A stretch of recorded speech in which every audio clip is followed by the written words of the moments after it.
왕위에 오르고 나서는 귀족들과 관리들을 관직에 봉해야 합니다. 공정하고 현명한 사람을 찾아야 합니다. 이러한 현명한 관리들은 우리 중국 고대에도 역시 있었습니다. 그리고 간사한 간신배들도 그것을 배웠습니다. 여러분도 우리 역사를 보면 다 알 수가 있습니다. 주공단이 있었는데 바로 주공의 숙부입니다. 주왕의 숙부입니다. 주나라 왕을 보자 했는데 주공이라고 불렀습니다. 그는 국내의 현명한 인사들을 접대할 때에 그가 밥을 먹다가도 현명한 사람이 친견하러 오면은 먹던 밥을 그대로 뱉어버리고 나가서 만났습니다. 혹은 머리를 감다가도 현명한 사람이 와서 친견하러 오면은 손으로 감던 머리를 움켜쥐고 나가서 만났습니다. 이것은 중국 고전에 나오는 주공토물 근로사라는 고사입니다. 바로 주공단이 국가 일을 위해서 누군가 그를 만나고자 하면 시간을 지체할까 봐 음식도 삼키지 않고 그냥 뱉어버리고 바로 만났다는 것입니다. 머리를 감다가도 감던 머리를 쥐고 가서 그 사람을 만났습니다. 현명한 인재를 아끼는 모습을 표현한 것입니다. 자신을 낮추고 인재들을 공경했습니다. 후에 한나라 시대 왕망이라는 사람이 있었는데 그도 재상을 지냈습니다. 그때 자신이 낳은 딸이 아이가 외손자가 왕이 되었습니다. 어린아이였기 때문에 그가 보좌를 했습니다. 그도 주공을 배워서 주공토물 근로사를 했습니다. 후에 그가 왕위를 찬탈하고 황제에 오릅니다. 왕망찬위라는 고사입니다. 그도 처음에는 주공을 배웠습니다.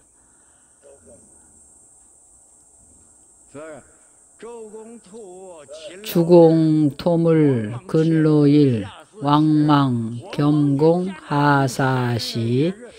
왕망 또한 현명한 인재를 보면 역시 주공처럼 배웠습니다. 가사당년 신변사. 만약 왕망이 그 당시에 바로 죽었더라면 일생 진위 유수지, 진짜인지 가짜인지 그 진위를 누가 알았으리요. 이 두 구절의 시로 조조를 욕했습니다. 조조가 간사해서 그 역시 주공을 배웠습니다.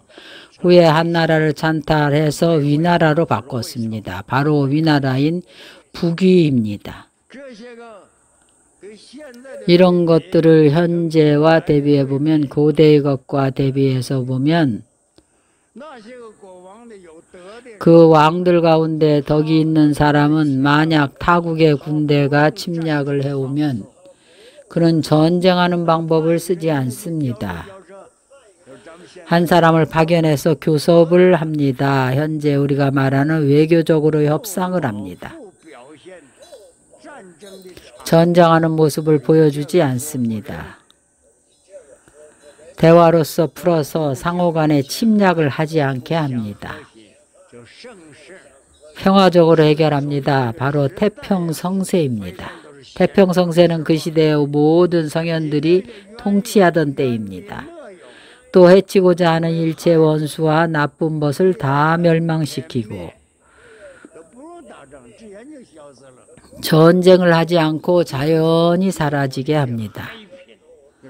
내 나라의 모든 흑품을 없애고 모든 백품을 더욱 늘릴 것이니라. 어두운 면은 없어지고 좋은 부분이 증가하는 것입니다. 이것은 모두 형용사입니다. 좋은 시대를 형용하는 것입니다. 왜냐하면 이것을 왕륜이라고 합니다. 부처의 윤이 아니고 왕륜입니다. 선남자야, 이같이 찰세리 종송으로서 관정을 한 대왕은 이와 같은 제1의 왕륜을 성취하고 이 왕륜으로 말미암아 그 나라에서 안락하게 살면서 이 국토가 아주 안락하게 됩니다. 왜냐하면 그의 덕으로 일체 원수와 나쁜 것에 해침이 없습니다. 그 몸을 잘 수호하고 수명을 더욱 길게 되느니라. 이 단락은 비유를 든 것입니다. 부처님께서 지장보살에게 비유로 말씀하신 것입니다. 이 단락은 전부 부처님께서 설하신 것입니다. 부처님께서 당시 사회가 어떤 모습인지 비유로 말씀하신 것입니다. 좋은 사회의 모습입니다. 부처님 제세 시에는 국왕들이 모두 대보살행을 했습니다. 대보살이 불법을 옹호하기 위해 왕으로 놔둔 것입니다. 이것은 좋은 시기입니다. 선남자야, 이같이 오염된 오타각세의 사바세계에 현재는 오타각세라는 것입니다. 겁탁, 번뇌탁, 중생탁, 명탁 등등 이것을 오타각세라고 합니다. 소하는 이 사바세계인데 이 사바국토는 비어서 부처가 없습니다. 부처님께서는 열반하셨고 미륵불은 아직 하생하시지 않아서 빈 것입니다. 이때 중생들은 태평성세 때와는 같지 않습니다. 모든 일체 중생들의 마음에는 수면 번뇌로 얽혀 있습니다. 수면으로 구전되어 있는데 무엇을 수면으로 구전되어 있다 하는가 하면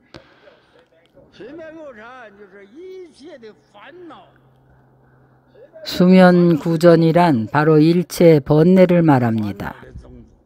번뇌의 종자입니다.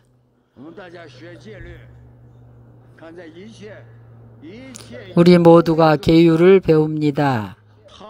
일체 유부의 율장에서 설하기를 탐진치 근본 번뇌를 수면이라고 합니다.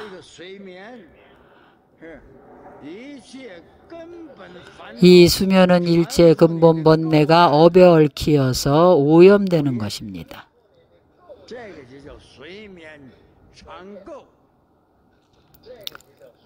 이것을 수면 전구라고 말합니다.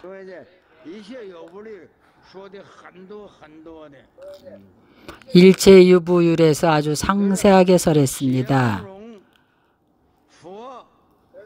이것은 부처님께서 중생을 이롭게 할 때에 중생의 모습을 형용한 것입니다.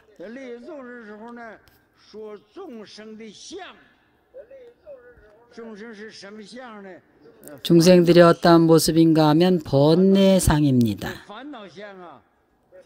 이 번뇌상은 앞에서 말한 국토와 같은데 국토에는 번뇌상의 국토가 있고 길상한 상의 국토가 있습니다. 우리가 형용한 것은 길상한 모습의 국토입니다. 이러한 태평성세가 없고 오타각세인 것입니다. 오염되고 탁한 세상인 것입니다. 이때 국토는 공허하고 비어 있습니다. 이 사바세계가 바로 이런 모습입니다. 그래서 모든 번뇌의 종자가 나타납니다.